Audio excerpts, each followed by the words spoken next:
महाराष्ट्र के सोलापुर के एक युवा सरफराज अहमद इस क्षेत्र के मुसलमानों में सांस्कृतिक जागरूकता को जिंदा करने के लिए प्रयास में एक सशक्त आवाज बनकर उभरे हैं। आदाब, मैं हूं आपके साथ अमीना माजिद और आप देख रहे हैं आवाज वॉइस।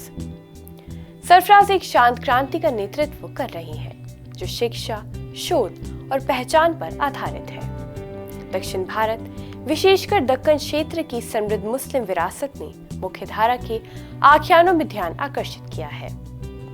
परिणाम स्वरूप कई दक्कनी मुसलमान सांस्कृतिक रूप से भटकाव महसूस करते हैं। न सिर्फ ऐतिहासिक पहचान की स्पष्ट समझ का अभाव, बल्कि सामाजिक और राजनीतिक अलगाव से भी जूझना।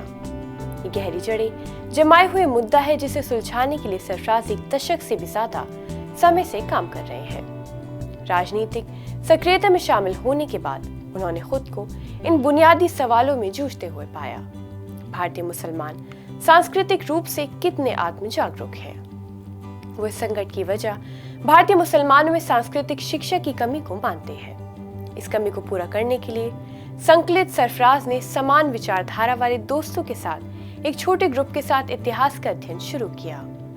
2005 में एडवोकेट सैयद शाह गाजिउद्दीन के मार्गदर्शन में उन्होंने इदारा बराए मुतालिया तहरीक व तारीख दक्कन की सह स्थापना की, एक शोध केंद्र जो दक्कनी संस्कृति में मुसलमानों के विस्तृत योगदान को उजागर करने के लिए समर्पित है। इस पहल ने सरफराज की शैक्षिक यात्रा की शुरुआत की। उन्होंने इतिहास में पोस्ट ग्रेजुएट किया और लेखन भी शुरू कर दिया। सरफराज के लिए सफलता का क्षण सल्तनत खुदादाद के प्रकाशन के साथ आया, जो टीपू सुल्तान पर पहली मराठी कृति है।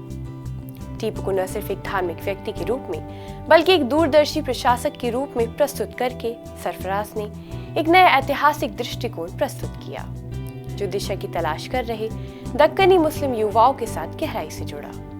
तब से सरफराज ने कई प्रभावशाली पुस्तकें लिखी हैं, वो भी मराठी में। इन कृतियों ने व्यापक हिंदू समुदाय को इस्लाम के बारे में दृष्टिकोण प्रदान किया है। शोध, लेखन और शैक्षिक पहलुओं के जरिए से सरफराज का लक्ष्य ज्ञान के ऐसे क्षेत्र बनाना है जहां मुसलमान अपने सांस्कृतिक विरासत को समझ सकें। उनकी दृष्टि के केंद्र में सूफीवाद की भूमिका भी है, और वो कहते हैं कि भारतीय मुसलमान, विशेषकर दक्कनी मुसलमानों का सूफी परंपराओं से जितना गहरा जुड़ाव होगा, वो भारतीय और मुसलमानों दोनों रूप में उतने ही ज्यादा जड़ और एकीकृत होते जाएंगे। सोलापुर के पास उन्होंने एक महत्वाकांक्षी शैक्षिक परियोजना शुरू की है।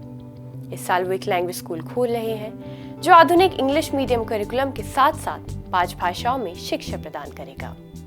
सरफराज अहमद मुस्लिम इतिहासकारों की नई पीढ़ी का प्रतिनिधित्व करते हैं।